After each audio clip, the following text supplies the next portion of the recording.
ADGP MR Ajith കുമാറിനെ മാറ്റി നിർത്തി അന്വേഷണം നടത്തണമെന്ന PV അൻവർ MLA. നാളെ മുഖ്യമന്ത്രിയെ നേരിൽ കണ്ട പരാതി നൽകുമെന്നും അൻവർ പറഞ്ഞു. കവടിയാർ കൊട്ടാരത്തിന് സമീപം ADGP ഭൂമി വാങ്ങിയെന്നും അവിടെ കൊട്ടാര സമാനമായ വീട് പണിയുന്നുണ്ടെന്നും അൻവർ വെളിപ്പെടുത്തി. നമ്മുടെ ADGP അജിത് കുമാർ ഒരു വലിയ കൊട്ടാരം പണിയുന്നുണ്ട്. എവിടെ അറിയോ? തിരുവനന്തപുരത്തെ കവടിയാർ കൊട്ടാരം നമ്മളൊക്കെ കേട്ടിട്ടുണ്ട്, കണ്ടിട്ടുണ്ട്. കേരളത്തിന്റെ അഭിമാനമല്ലേ?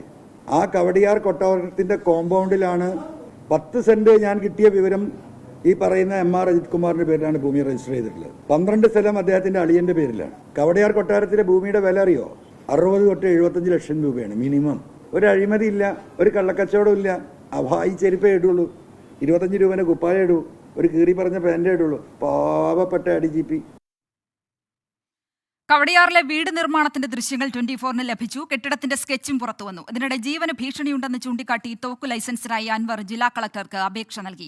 വിവരങ്ങളുമായി സമീർ ബിൻ കരീം ചേരുന്നു. സമീർ, കഴിഞ്ഞ ദിവസം പുറത്തുവിട്ട ആരോപണങ്ങൾക്ക് പിന്നാലെ കൂടുതൽ വലിയ ഗുരുതര വെളിപ്പെടുത്തലുകൾ ആരോപണങ്ങളാണ് ഇപ്പോൾ ഇന്ന് PV അൻവർ MLA പുറത്തുവിടുന്നത്. ഇന്ന് അൻവർ പുറത്തുവിട്ട പോലീസ് ഉദ്യോഗസ്ഥന്റെ ശബ്ദരേഖയിൽ സോളാർ കേസ് പണം വാങ്ങി ഒത്തുതീർപ്പാക്കി എന്നതടക്കമുള്ള ഗുരുതരമായ ആരോപണങ്ങളാണ്, അല്ലെങ്കിൽ അത്തരത്തിലുള്ള കാര്യങ്ങളാണ് ഇന്ന് പുറത്തു വന്നത്. അതോടൊപ്പം അദ്ദേഹം നാളെ മുഖ്യമന്ത്രിയെ കാണും.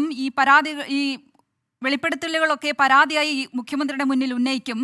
വലിയ രീതിയിലുള്ള അന്വേഷണം വേണം എന്നതടക്കമുള്ള ആവശ്യങ്ങളാണ് അൻവർ മുന്നോട്ട് വെക്കുന്നത്. അൻവറുമായി ഒരു കൂടിക്കാഴ്ചയ്ക്ക് മുഖ്യമന്ത്രി ഇപ്പോൾ തയ്യാറാകുമോ? അത്തരത്തിലുള്ള സാഹചര്യം എന്താണ്? അതോടൊപ്പം അദ്ദേഹത്തിന് ജീവന ഭീഷണിയുണ്ട് എന്ന് ചൂണ്ടിക്കാട്ടി തോക്കിന് ലൈസൻസായി ജില്ലാ കളക്ടർക്ക് അപേക്ഷയും നൽകുന്നു. എന്താണ് സാഹചര്യം, സമീർ?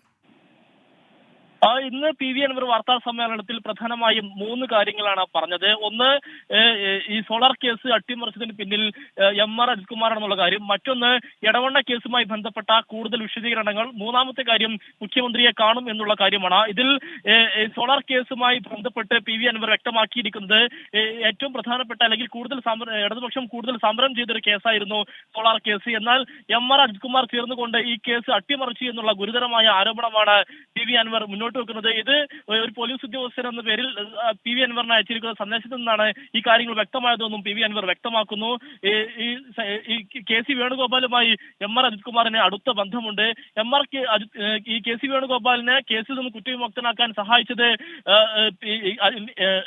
KCയെ സഹായിച്ചത് അജിത് കുമാറാണ്. അതോടൊപ്പം തന്നെ പരാതിക്കാരിയെ ബ്രെയിൻ വാഷ് ചെയ്തായിരുന്നു അജിത് കുമാറിന്റെ നീക്കം എന്നുള്ളതും വളരെ കൃത്യമായി തന്നെ PV അൻവർ MLA വ്യക്തമാക്കുന്നു. ഒപ്പം തന്നെ പണം വാങ്ങിയാണ് ഈ ഒത്തുതീർപ്പ് നടത്തിയത് എന്നും PV അൻവർ വ്യക്തമാക്കി. അതോടൊപ്പം തന്നെ ADGP MR അജിത് കുമാറും വരും ദിവസങ്ങളിലും അദ്ദേഹം തന്റെ വെളിപ്പെടുത്തലുകളുടെ 1-ാം ഘട്ടം ഇവിടെ തീരുന്നു എന്നാണ് പറഞ്ഞത്. അതായത് ഇനിയും കൂടുതൽ വെളിപ്പെടുത്തലുകളുമായി PV അൻവർ MLA രംഗത്തേക്ക് എത്തുമെന്ന ഒരു സൂചനയാണ് അദ്ദേഹം നൽകുന്നത്.